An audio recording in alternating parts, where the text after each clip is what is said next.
Just want to thank you guys for coming out. Obviously, we start our season.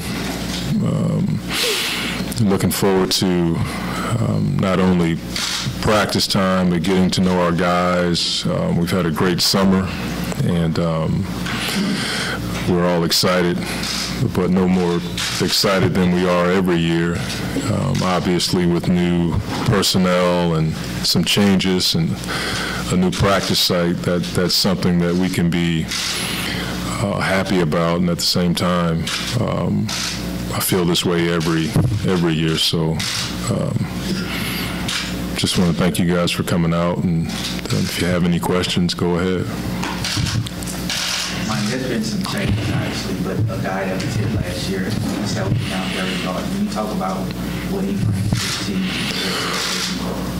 Yeah, Eric certainly has the ability to be a guy who can play on both ends of the floor, and we've been really tried to be smart with him this summer.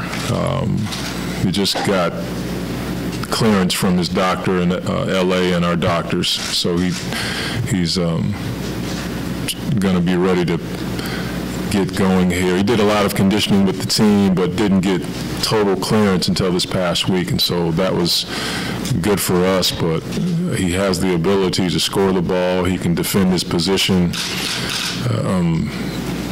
I think his first game with us, he knocks down a game-winning shot, so we know that he can do that. And now we feel like he has some other guys on the team, younger guys, but guys who've been in games before that can grow with him. How do you go about building 6 new players?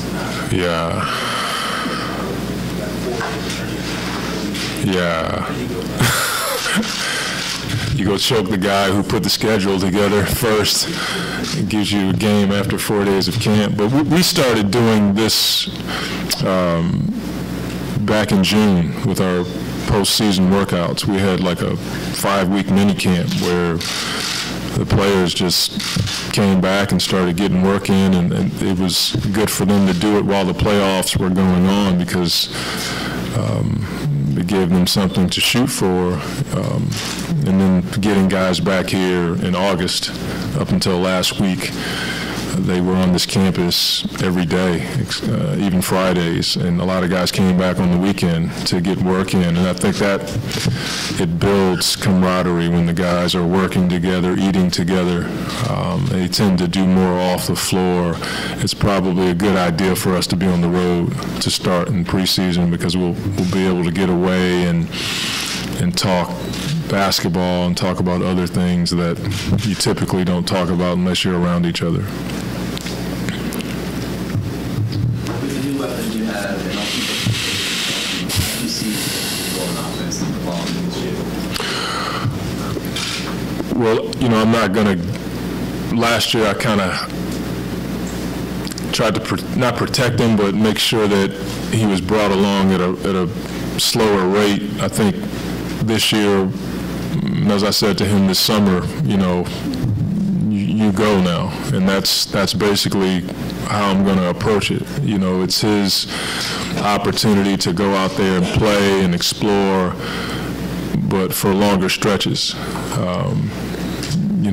The one thing that hurt him last year was the nagging injuries that, even though we knew about them, we didn't always express it to everybody. But those are the things that, as a head coach, you try to protect a guy. Now I feel like, I want to be able to just let him play. And he's worked on his game. He had a great summer with the USA team. He's put so much work in with Coach Kevin and Randy and Carlos. And I think he's, you're going to see a more confident Anthony because of the work. And so from that standpoint, I just want him to go out there and play the type of basketball that's going to help us win games. Well, does this seem any indication of this improved strength, and also has he been working off their go-to Yeah. Well, last year he finished the season at like 212, which is tough playing the power forward position, 212 or 215. I think he's close to 230 right now. So, and it's a natural 230. You know, we got him back up to his natural weight, which was about 223, 225, and then he and Carlos spent so much time in the weight room and on the court, and with his diet, you know, he's bumped that up a few pounds. I'm sure you could bump him up to 235, 240, but I don't think that'd be great for his knees and his back right now. And as far as a go-to move, I don't know if he has that, and I probably wouldn't tell you today anyway, so it'd get out. But I just, when he plays, he plays with more confidence now. And last year I thought he was trying to do the right thing and please everybody. And now he's just learning that he's just got to go out there and play. And I think his confidence is not at an all-time high, but it's higher.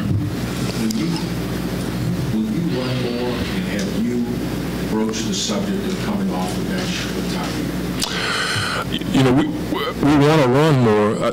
I think every coach wants to, but I think our defense took a step back last year, and so we were always taking the ball out of the net, and it limits the ability to run. You know, when teams score on you, they can set their defense. And, you know, we've been talking to, as a staff, about teams in the past, like the Pistons, when they won during their bad boy era, they scored over 100 points a game, like 106 or something like that. They were one of the best defensive teams in the league. They got stops. They were able to run.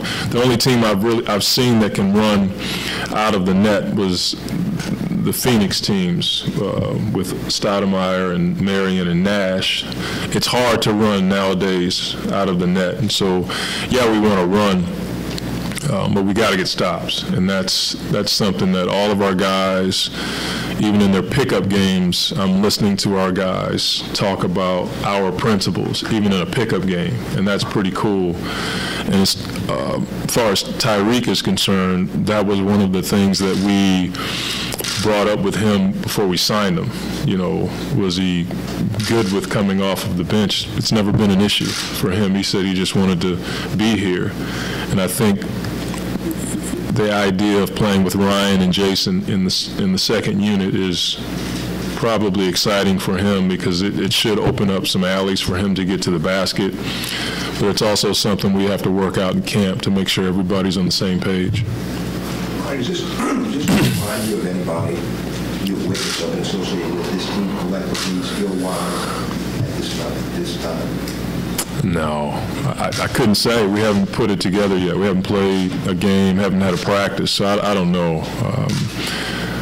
And I'm not into comparisons anyway, so I couldn't give you a great answer there. How did the USA experience go? It was just good for me to be around different voices, be around, you know, that many high-level players and coach and learn from those guys. I was able to learn a few things being around Coach K and Mr. Colangelo, just their approach, talking to Coach Boeheim and Tibbs every day. A lot of the things we do are the same, and we may say it differently. So I may have learned how to get something across in a different way.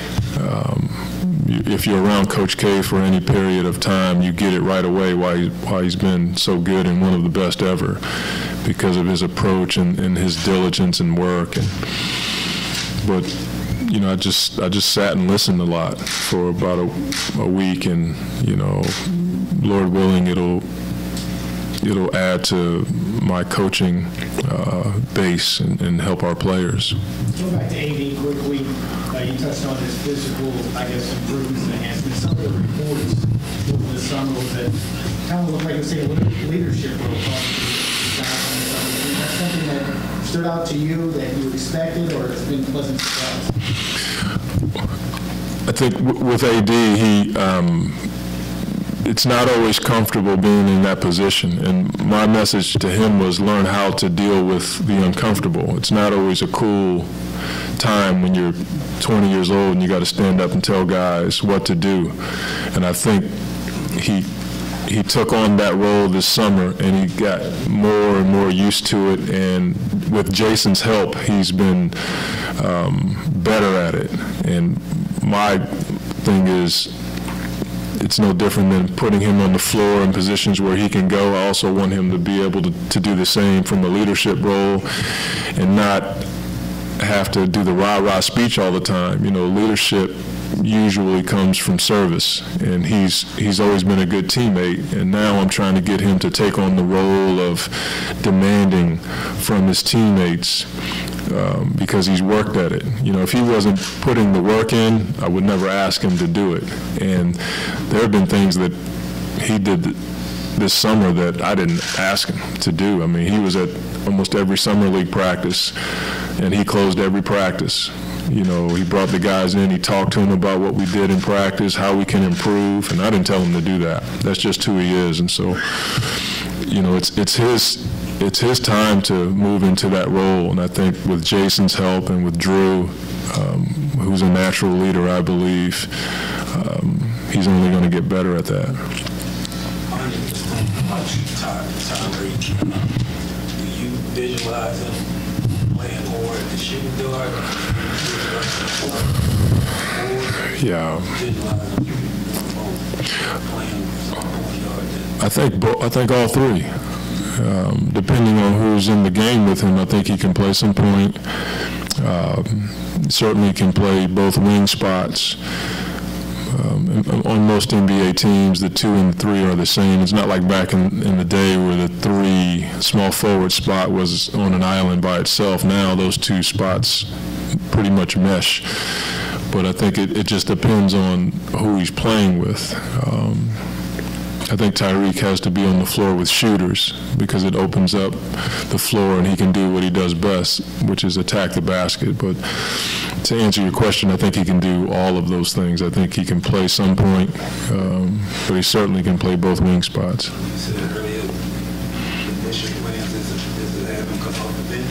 Right now, yeah, that's the thing. We talked to him about that this summer, and it wasn't an issue for him. I don't think guys worry about that as much anymore. I think they're more concerned with the minutes.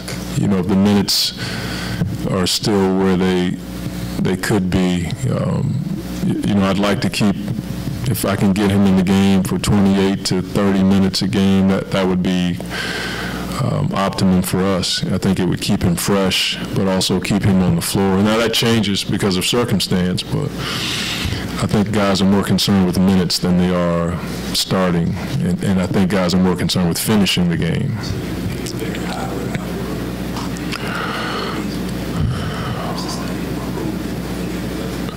He worked on his shot a lot this summer. I think that's what you're going to see.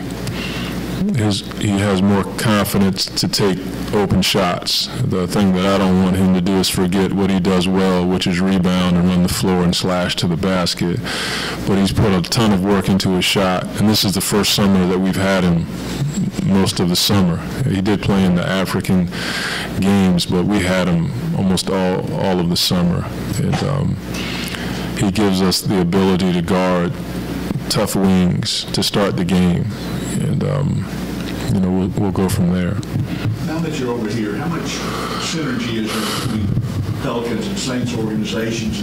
Are you going to the game tonight? Are you going to stay in and work on practice plans?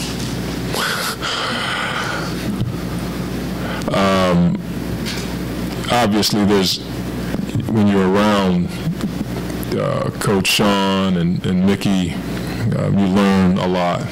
So for me, I just sit and listen, and Mickey and I talk a lot about different philosophies, and he'll say something that, I try to put in my notebook or in my database, and you can't help but learn from being here, and I'm sure our players could say the same thing. I don't want to answer for them, and I'm not going to be at the game tonight. I got a lot of work to do. Guys were one of the more aggressive teams in the offseason. Is what happened in the fourth quarter in a lot of those games last year couldn't close it out? Did that change your thinking at all about what direction you had to go in the way of personnel? No, Probably, but you know, you've been with me for, this is going on 4 years. I'm never going to put all that on the players. You know, there are things that you can do as a coach to help your team win. And so, yeah, we didn't have, you know, guys who could close out a game where we were dealing with health and all that. But at the same time, you know, we all got to be better. And I'm not going to run from that. We certainly feel like we've upgraded some personnel, but not just for that. I mean, I still struggle with our defense last year. You know, our defense was just not close to where our defense has been. And that, to me, was the biggest struggle, just giving up easy baskets in the fourth quarter. You know, you don't give up layups in the fourth quarter. And there were some of our games, we had pick and roll coverages that gave up a layup as opposed to a contested two, which is something that we like to do. If we're going to give up anything, it's a contested two. And we were giving up threes and layups last year, and that, you just can't do that in the fourth quarter. And so I'll take that responsibility. I'm not going to put that all on the players that we had. I don't ever want to disrespect those guys in that way. Most of the guys that we've had here have done everything we've asked, but now we have some guys who we feel like that should be a fine. We feel like we have some guys who have a higher level of talent, but it's going to take us some time to put that together so they understand our scheme. As a kind of a follow-up, and I don't want this to sound the wrong way, do you think you had too many nice guys last year? Maybe we need to have a few more guys that are a little edgier?